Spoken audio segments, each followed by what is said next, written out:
Hey there, friend.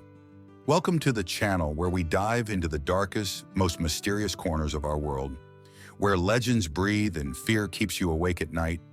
If you're into mystical stories, ancient secrets, and all things unexplained, hit that like button and subscribe.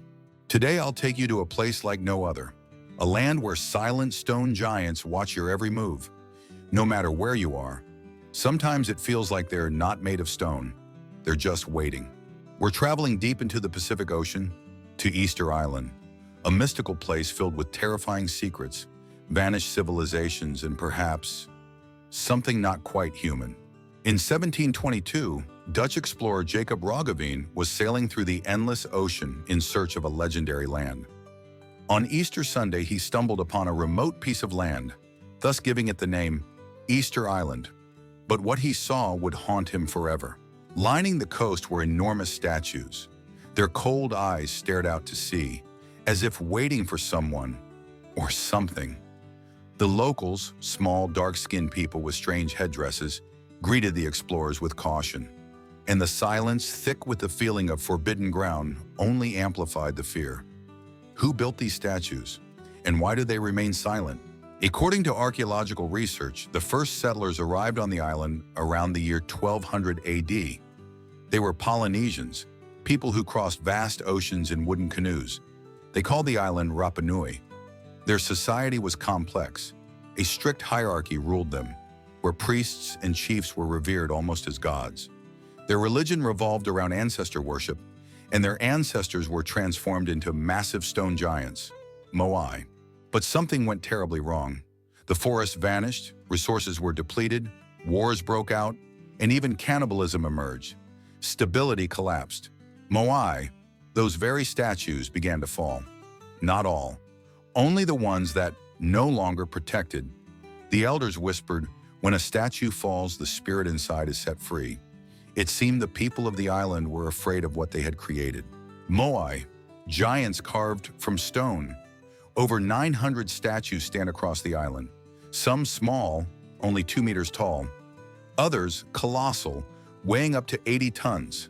The largest unfinished one would have been over 20 meters and 270 tons. All carved from volcanic tuff, with no metal tools, no wheels, no modern technology, only by hand. But the most disturbing part? They moved. Not by machines, not by people. Local legends say the Moai walked to their places. Researchers once mocked these stories, until some realized the statues had indeed changed position. The eyes of the Moai were made of coral and white stone. When inserted into their sockets, the statues awakened. Some tourists swear they saw the eyes blink. Others simply disappeared after visiting. Most of the Moai don't face the ocean. Instead, they turn inward toward the island. Why? To guard it? Number legends say, to keep something inside. They weren't watching for enemies. They were containing them. The placement of the Moai is not random. They align with constellations, Orion, the Pleiades, even Sirius. Perhaps they were portals. The Ahu, stone platforms beneath the statues, are star-aligned. Every year on the night of the spring equinox, locals claim to hear whispers. The wind carries voices from beneath the ground. Something trying to escape. When archaeologists have started digging beneath the Moai, they found something that left them speechless. The Moai aren't just heads, they have full bodies underground. Some covered in symbols. Others stand above cave entrances and tunnels. Beneath the surface, bones, ancient tools, and things that shouldn't exist. Metal artifacts older than any known Polynesian culture. Some researchers who went exploring either disappeared or returned, changed. One began speaking an unknown language. Another claimed he heard something calling his name from underground. After the Moai religion collapsed, a new cult rose, the Birdman. Every year, warriors competed in a deadly ritual to retrieve an egg from a small nearby island. The one who succeeded became a god-man. He wore a sacred mask. He lived alone. He never spoke. Elders say he didn't eat, didn't drink, and each night he spoke to the sky. Some believe he was no longer of this world. Today, tourists visit Easter Island as a remote, exotic destination, But some don't return the same. People report hearing strange voices at night, feeling watched, and the few who dared to touch the Moai were haunted by nightmares for weeks. Locals still avoid certain statues. They say something lives inside, something that should never awaken. They say the island breathes, and one day, it will open again. So who were the ones who built the Moai?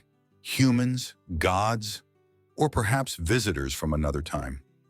One thing is certain, Easter Island still keeps its secrets, and maybe, just maybe, it's protecting us from what lies beneath. If you enjoyed this story, like the video, subscribe to the channel and hit the bell icon. I have plenty more tales that will make you question reality. Let me know in the comments, would you dare visit Easter Island? Or have you already been there and seen something strange? See you in the next video.